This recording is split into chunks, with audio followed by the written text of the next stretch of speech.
Assalamualaikum warahmatullahi taala wabarakatuh. Alhamdulillahi rabbil alamin wassalatu wassalamu ala asyrafil anbiya'i wal mursalin wa ala alihi wa ashabihi wa man tabi'ahum bi ihsanin ila yaumiddin. Qala rabbi shrah li sadri wa yassir li amri wahlul 'uqdatam min lisani yafqahu qawli. اللهم افتح علينا فتوح العارفين وفقهنا في الدين وعلمنا التأويل واهدنا إلى صراطك المستقيم يا إله العالمين.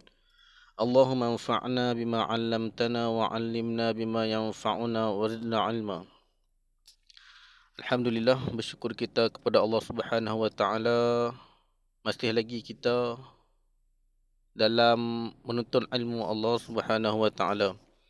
Jadi murid-murid yang dirahmati Allah Subhanahu Wa Taala, insya-Allah sebelum kita memulakan pelajaran kita, eloklah dulu kita ikhlaskan niat kita menuntut ilmu hanya semata-mata kerana Allah Subhanahu Wa Taala. Kerana niat kita kepada Allah sahajalah Allah Taala terima segala amalan kita. Jadi minta murid-murid bersedia untuk pelajaran sirah muka surat 1 hingga muka surat 5. Okey, kita muka surat 1. Tajuk sirah kita pada hari ini untuk sukatan murid tahun 5, pelajaran 1, perkembangan agama Islam. Okey, perkembangan agama Islam. Okey, murid-murid boleh lihat unit 1. Insya-Allah Ustaz akan baca satu persatu untuk memudahkan murid yang kurang mahir lagi membaca Jawi untuk memahami sirah kita pada hari ini. Okey, kita akan baca satu persatu.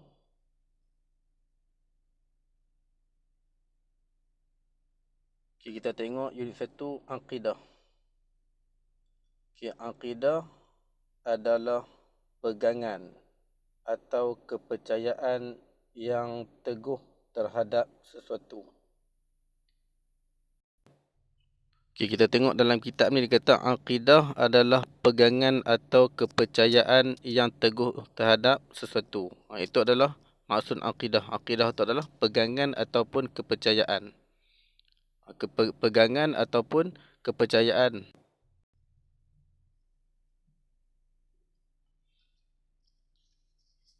Okay. Akidah Islamiah yang diajar oleh Rasulullah sallallahu alaihi wasallam semasa peringkat awal seruan dakwah baginda.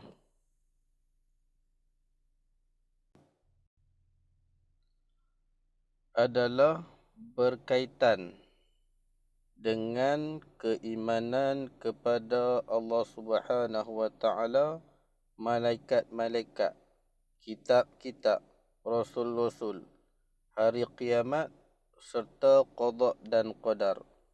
Kita tengok keimanan kita ataupun pegangan kita yang kita tengok dalam rukun iman tu. Yang pertama, kita percaya kepada Allah Subhanahu Wa Taala.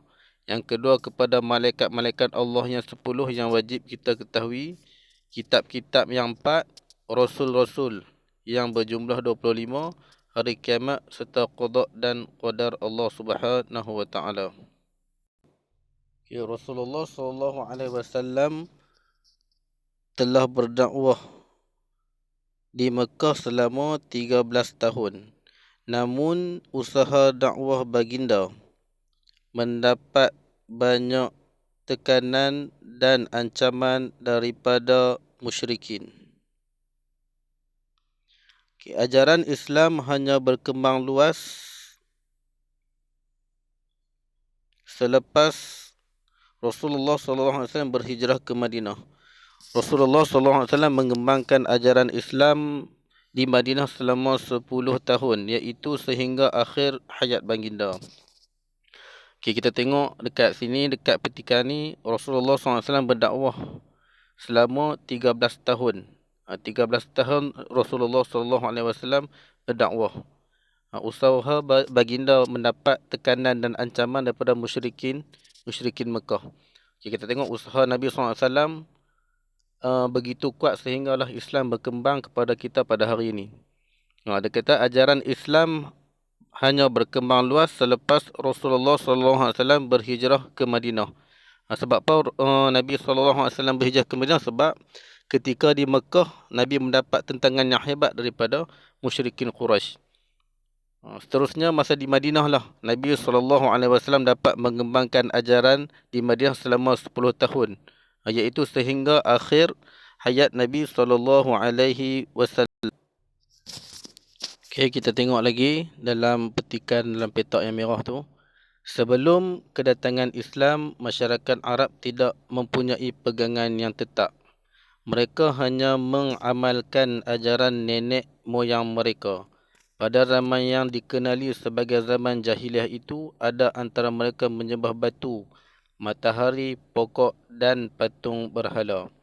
Okay, kita tengok yang pertama, beriman kepada Allah tu. Jadi sebelum datangnya Islam, masyarakat Islam ni tidak mempunyai apa-apa pegangan. Jadi mereka banyak menyembah daripada batu, matahari, pokok dan berhala. Rasulullah SAW diutuskan untuk mengajak manusia beriman kepada Allah Subhanahu Wa Taala, walaupun seruan dakwah baginda pada peringkat awal ditentang hebat. Namun selepas 8 tahun berhijrah ke Madinah, baginda dapat meluaskan pengaruh Islam di Mekah. Kisah ini tercatat dalam peristiwa pembebasan kota Mekah daripada cengkaman kafir Quraisy. Okay, kalau kita tengok, walaupun dakwah Nabi SAW ditentang hebat ketika mana di Mekah, tetapi apabila Nabi SAW berhijrah ke Madinah selepas 8 tahun, kita tengok pengaruh Islam di Mekah begitu, pengaruh Islam dapat meluas di Mekah selepas 8 tahun berhijrah ke Madinah. Sebab apa? Sebab kita tengok banyaklah antara pengaruh Islam ataupun ajaran Islam boleh tersebar luas antaranya adalah disebabkan oleh akhlak Nabi SAW. Kerana apa? Kalau kita tengok dalam hadis, Nabi SAW bersabda, innama bu'ithtu liutammima makarimal akhlak. Nabi kata, sesungguhnya aku diutuskan untuk menyempurnakan akhlak. Jadi Nabi adalah contoh utama kepada kita pada hari ini. Okay, kita teruskan lagi.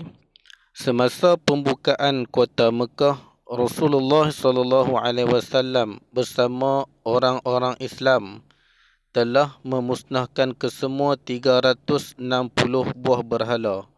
Apa-apa? 360 buah berhala yang terdapat di sekeliling Kaabah. Antara berhala yang terkenal yang turut dimusnahkan ialah Al-Latta, Wal-Uzza, Hubal. Ini Hubal. Hubal, Al-Manah, Asaf dan Na'ilah. Dan Na'ilah ni antara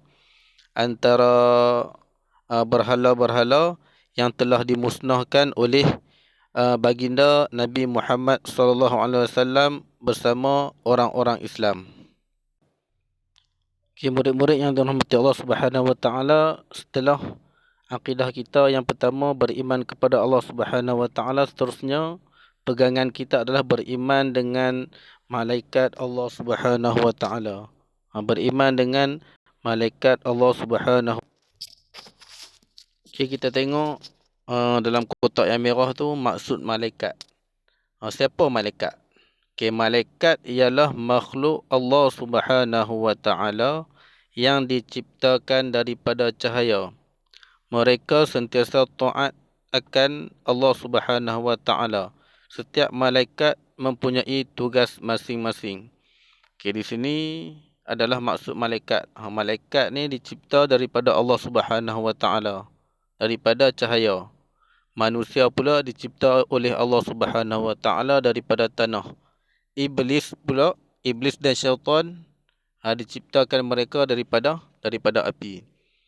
Okey, mereka ni tidak pernah melakukan kemaksiatan kepada Allah Subhanahu Wa Taala dan mereka terus mentaati perintah Allah Subhanahu Wa Taala. Malaikat juga tidak dikurniakan kepada mereka hawa nafsu seperti mana manusia. Sebab itulah manusia kalau taat akan martabat dia akan lebih daripada malaikat, seperti mana baginda Nabi sallallahu alaihi wasallam. Okey, kita tengok sebagai contoh, malaikat Jibril ditugaskan untuk menyampaikan wahyu kepada para rasul. Dalam sejarah penurunan ayat Al-Quran, Rasulullah sallallahu alaihi wasallam sendiri telah menerima wahyu yang pertama di Gua Hira menerusi malaikat Jibril. Malaikat Jibril ini ditugaskan oleh Allah Subhanahu Wa Taala untuk menyampaikan wahyu kepada para nabi dan para rasul sallallahu alaihi wasallam. Okay, kita tengok dalil daripada Al-Quran tentang perlunya kita beriman kepada para malaikat Allah Subhanahu Wa Taala. A'udzu billahi minasyaitonir rajim. Bismillahirrahmanirrahim.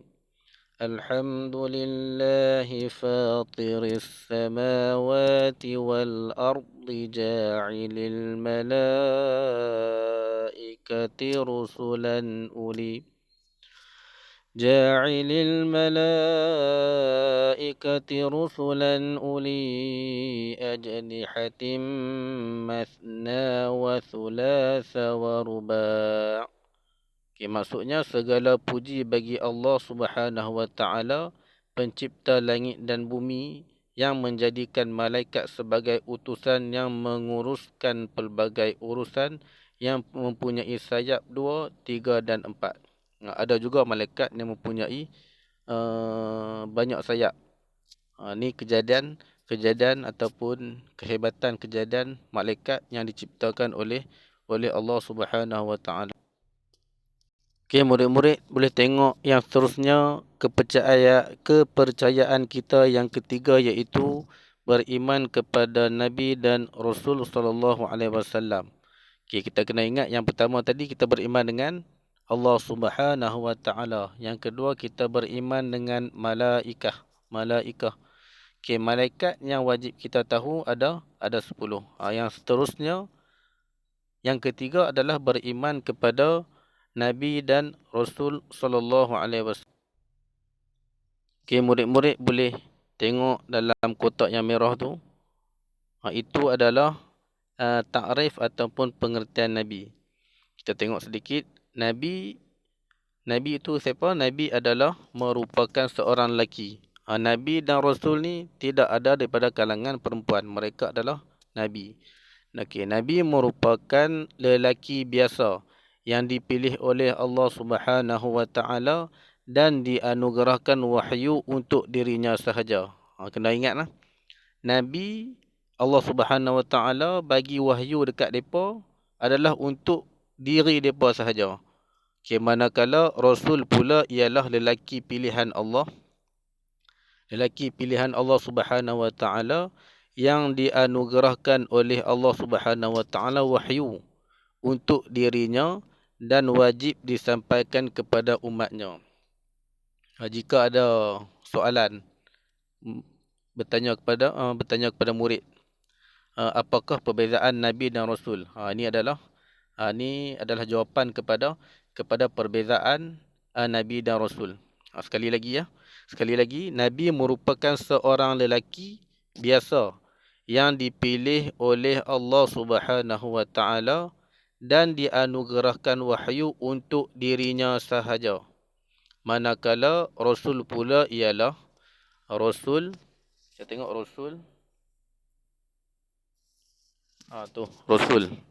Ialah lelaki pilihan Allah Subhanahu Wa Taala yang dianugerahkan wahyu untuk dirinya dan wajib disampaikan kepada umatnya.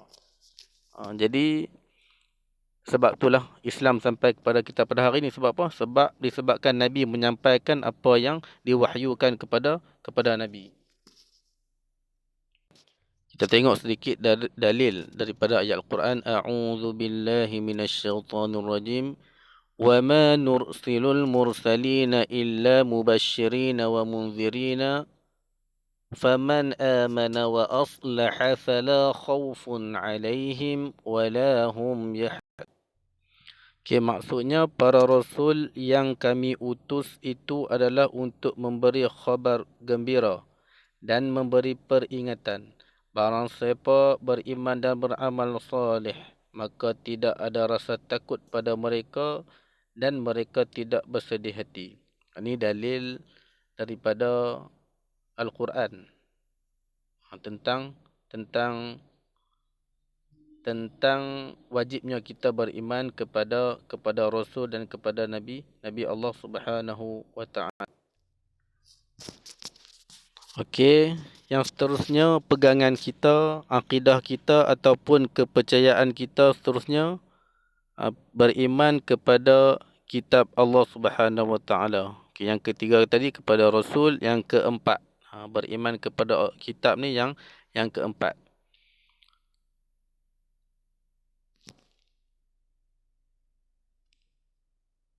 Okay, kita tengok Allah Subhanahu wa Ta'ala menurunkan 4 buah kitab yang wajib kita imani, iaitu kita tengok dalam kotak merah tu Taurat diturunkan kepada Nabi Musa alaihi salam dalam bahasa Ibrani.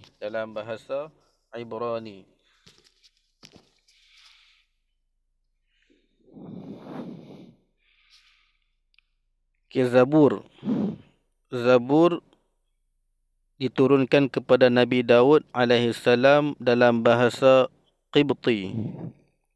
Injil pula diturunkan kepada Nabi Isa alaihi salam dalam bahasa Syriani. Al-Quran diturunkan kepada Nabi Muhammad sallallahu alaihi wasallam dalam bahasa Arab. Jadi keempat kitab ni wajib kita percaya, wajib kita imani. Kalau kita tengok orang Kristian ni mereka tidak mengakui ataupun tidak mengiktiraf Al-Quran, sebab itulah mereka dikira telah melanggar apa yang telah ditetapkan oleh Allah Subhanahu wa Ta'ala. Okay, murid-murid yang dirahmati Allah Subhanahu wa Ta'ala, tengok dalam kotak yang Ustaz highlightkan tu. Okay, Al-Quran menjadi kitab terakhir yang kekal sehingga hari kiamat. Al-Quran merupakan mukjizat terbesar Nabi sallallahu alaihi wasallam. Al-Quran menjadi kitab terakhir yang kekal. Jadi Allah Subhanahu wa Ta'ala memelihara kitab suci Al-Quran sehingga pada hari ini dan terus sampai hari akhirat. Al-Quran tidak akan dapat diselewengkan oleh sesiapa. Jika ada yang menyelewengkan ayat Al-Quran, maka akan datang orang yang akan menyelamatkan kitab Allah Subhanahu wa Ta'ala. Jadi kitab Allah Subhanahu wa Ta'ala akan kekal sampai hari akhirat. Tidak ada siapa yang dapat menyelewengkan kitab Allah Subhanahu wa Ta'ala. Seterusnya pegangan kita yang keempat adalah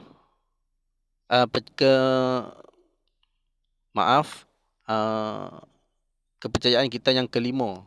Yang kelima adalah beriman kepada hari kiamat. Beriman kepada murid-murid boleh tengok dalam kotak yang Ustaz highlightkan tu. Beriman kepada hari kiamat. Okey, maksud dalam kotak yang Ustaz highlightkan tu adalah maksud ataupun takrif hari kiamat. Apa maksud dia? Okay, maksud dia hari kiamat bermaksud hari kehancuran dan kemusnahan alam. Jadi kita kena wajib beriman bahawasanya nanti akan berlaku hari kiamat. Dunia ni akan hancur. Pada hari tersebut semua makhluk dimatikan dan kemudian dibangkitkan semula di padang mahsyar untuk dihitung semua amalannya. Jadi apabila kita dimatikan kemudian dibangkitkan semula, kita akan dihitung semua amalan kita di dunia ni, sama ada amalan baik ataupun amalan buruk. Faman ya'mal mithqala dzarratin khairan yarah. Siapa yang buat amal kebaikan walaupun sebesar zarah, maka akan dikira oleh Allah Subhanahu wa taala. Wa man ya'mal mithqala dzarratin syarran yarah. Siapa yang buat jahat walaupun sekecil, Allah Subhanahu wa taala juga kira. Jadi pertimbangan dosa pahala kita akan dihitung oleh Allah Subhanahu wa taala pada hari.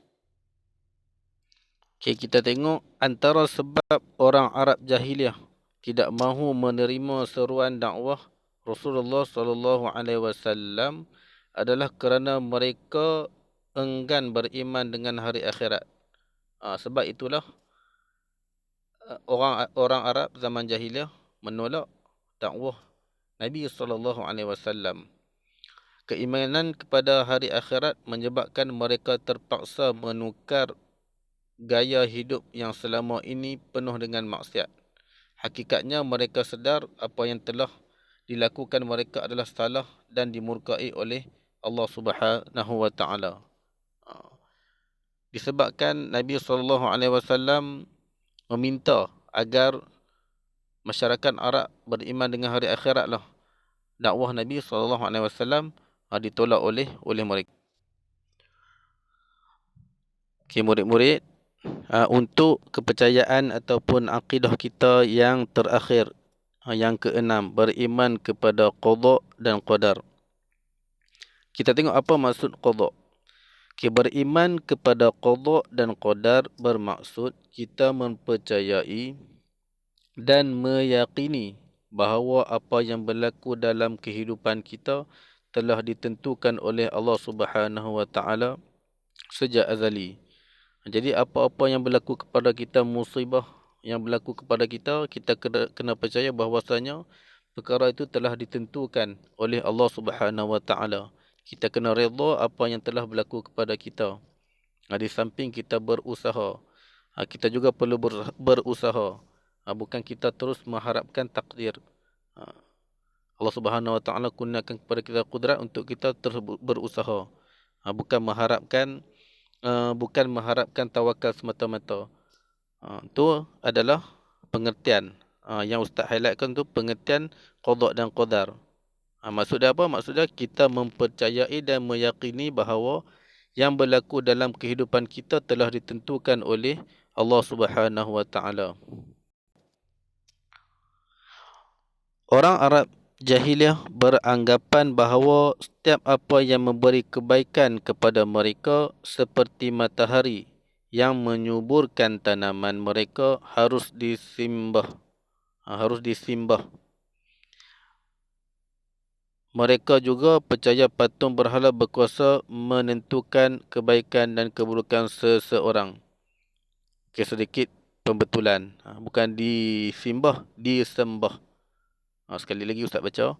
Orang Arab jahiliah beranggapan bahawa setiap apa yang memberi kebaikan kepada mereka seperti matahari yang menyuburkan tanaman mereka harus disembah. Jadi orang Arab beranggapan bahawasanya matahari yang memberikan kesuburan kepada tanaman tu perlu kita sembah matahari tu. Mereka juga percaya patung berhala berkuasa menentukan kebaikan dan keburukan seseorang. Ini kepercayaan orang Arab jahiliah. Bila datangnya Nabi sallallahu alaihi wasallam menyampaikan dakwah supaya kita beriman hanya semata-mata kerana Allah Subhanahu wa taala. Sebagai contoh, apabila kita sakit. Apabila kita sakit, kita makan ubat. Kita tidak boleh mempercayai bahawasanya ubat itulah yang berkuasa menyembuhkan kita. Ubat tu sebagai ikhtiar kita sahaja. Yang menyembuhkan penyakit kita adalah Allah Subhanahu wa taala. Kedatangan Islam, perenggan yang terakhir, kedatangan Islam telah mengubah kepercayaan mereka yang karut itu kepada keyakinan yang teguh akan qada dan qadar Allah Subhanahu wa taala. Okey, itu adalah akidah kita. Okey, jadi kesimpulannya akidah kita yang 6 tu kita wajib kita imani. Jadi untuk pelajaran hari ini sampai di sini dulu. InsyaAllah kita akan sambung pelajaran seterusnya, pelajaran ibadah. InsyaAllah nanti Ustaz akan baca kitab ibadah. Okay, sekian daripada Ustaz, setakat itu dulu. Wallahu ta'ala a'lam. Assalamualaikum warahmatullahi ta'ala wabarakatuh.